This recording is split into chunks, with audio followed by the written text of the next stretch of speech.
I know I just had a birthday, but I feel like this is a little bit too much gray hair for someone in their 30s.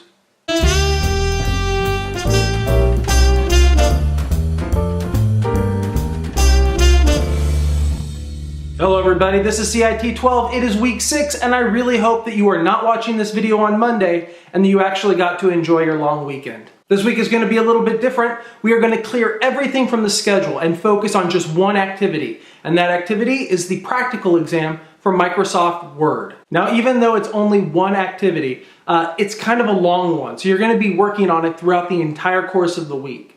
Some people will obviously finish faster than others, but I wanted to give you sort of a brief overview as to what it is you're going to be doing for this practical exam. The first thing I need to mention is that the practical exam is not simulated. In other words, you're going to be given files and you're going to have to work on those files in your own version of Microsoft Office, all right? The actual one that's installed on your computer. Now, if you don't have Microsoft Office, that is not a problem. It turns out all students at Fresno City College get a copy of Microsoft Office for free, all right, just for being a student. So you don't actually need to go out and buy the software. All you have to do is just download it through your student email account. And I've got a video in the week 6 folder showing you exactly how to do that. Now, since this work is being done on your own installation of Microsoft Office, that's going to mean that depending on the version of Microsoft Office you have, you might have a slightly different experience. I want to say that the newest version of Microsoft Office you get through the school is actually the version that's one newer than 2013. And we've done tests and it turns out that version works perfectly fine with the practical exam. Although there might be an extra button or two and you're sort of like, well, that button wasn't in the simulations. It's because you're on a slightly newer version. So there's going to be a few extra buttons, but everything should be in approximately the same place it was before. If you have a slightly older version, if you're using 2010 instead of 2013, most of everything is going to be in the exact same spots. There's just going to be some slight differences, but you should still be able to accomplish the task. Although if you want the newer version, go ahead and download the newer version. Like I said, you get it for free. The one exception is if you're a Mac user. Mac users are just going to have a slightly different experience. The older version of Microsoft Office for Mac is fairly different from the PC version. But the newest version, which you get for free from Microsoft or through being a Fresno City College student, that one is much more similar to the PC version. It's still going to have some differences though. And so your experience will be a little different. You can still do the exam though. And you will get almost everything right. Now, in any version that is not exactly 2013, you may notice some differences in the color settings. Oh, I want you to choose color scheme 4. Well, color scheme 4 is slightly different in the newer version or in the Mac version or the whatever version. Just choose the one that's closest and I will go through after the computer scores you and adjust points as necessary. That happens every semester. We need to adjust points upwards. Not only for that, but also just, it's a computer scoring human beings, and that doesn't always work out so well. So, point being, there's going to be some human interaction for me to actually go in and adjust your score accordingly. But if you're using the Mac version or a version that is if you're using a really old version, I wouldn't recommend it. I would recommend get the new version. You may notice some slight differences, and that's perfectly okay. If you are concerned and what you want is, I want to take this exam in the 2013 version, PC version of Microsoft Office, you can do that. Our computer labs all have Office 2013 installed. You can come into the computer labs anytime you want. There's a huge one in LI 118 in the library, and you can do your work there. So we've got computers with the exact version on it. If you have the exact version, that's perfect. If you have a slightly newer version, a slightly older version, you still will be able to do the work. It's just that your button might be in a slightly different or actually most of the buttons are in the exact same place. There's just some additional features in the menus. Now, how does the exam work? I have an entire video in the week 6 folder showing you how to do the exam.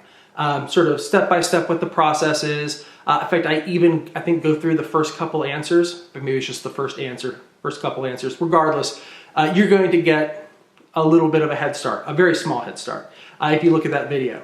But I want you to know exactly how to do it. In general though, the overview, if you just sort of want to get an idea and go for it, is that you will go into my IT lab and you'll see the practical exam. The practical exam will have, when you click on it, it will have 3 stages, all right? Those 3 stages are first, download the files. So you click download, there's all the files there that are necessary. One of those files is a Word document with the instructions. One is the Word file that you're actually going to be editing and changing. And there may be some other files as necessary. Maybe a Word file that you're going to import some text from. Maybe some pictures that you're going to be pulling into the document. And so you grab all of those documents, you put them on your desktop or wherever, and then you start working on the project, right? You open up the instructions document and it's going to have 20 different steps or so. And it's going to be step one is open the Word document that you're supposed to be working on. All right, so you open up that Word document. Step two, add this paragraph, or change this to boldface, or insert this image, or create a title page, right? There's going to be all of these steps. As much as possible, try to do them in order, because later steps may build upon earlier steps. And so if you do them in order, it's going to make it a lot easier. You won't have that situation where it's like, well, but I don't see that. Well, it's because you didn't do the step before it. So you never imported the text that they now want you to change. Point being, try and do the steps in order. It'll make it a lot easier. And then once you're done editing that file that you downloaded, this, by the way, is the second step where you're actually working on the process. Then when you're done with that file, you just take that single file, the one that you've been doing all the work in, and then you upload it to My IT Lab. And there's a button right there. When you click on the practical exam, you'll see that in the third step, there's a little button to upload. So you click it, you say upload it, and then you say submit it. And then once you submit it, it will grade you automatically. You should be able to see your grade right there. And you can even download a file that has all of the corrections in there, everything that it says you did wrong. So that's the computer grade. And again, I'll kind of look over and say, you know what, there's a bunch of people that got this wrong. I think the instruction was bad, or I think the grading was just a little off, and I'll make an adjustment there in the system. The point being, that is the process. Download the files, work on the file, and then upload that single file you've been working on back to My IT Lab for scoring. And by the way, if the practical exam ever asks you to do something and you don't know how to do it, feel free to Google. This is kind of an open book test. In addition to that, you have those trainings, the ones that say not graded. They almost perfectly match the labs. And so if you need to go back and refresh yourself on something that was, let's say, in the first lab, just go back and do it. You can click to view all the questions, go to the question that actually represents the skill the practical exam is asking you to do, click on it, and just redo that question. Or at the very least, just go look at the video showing you how to do it, and then just go do it on the practical exam. Because again, you're not really graded on the trainings, so there's no reason to finish them. But it's there as a resource for you in case you need just a refresher on how to do something in the final one. Like, let's say mail merge, for instance, which is always a bit confusing for students. And that's it. Once you're done with the file, you've uploaded it, you are done for the week. There's only the one assignment this week, because I want you to be able to have enough time to sort of focus on that one practical exam. Now, the practical exam is like anything else. You're working on it on your own computer. You can just work on it throughout the week as you have time, a little bit at a time, until you're ready to turn it in.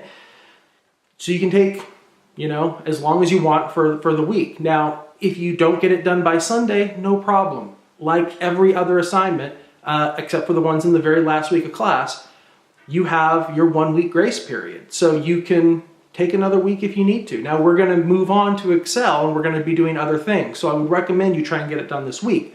But if you need the extra time, you've got the extra time. So definitely take advantage of that if you need it.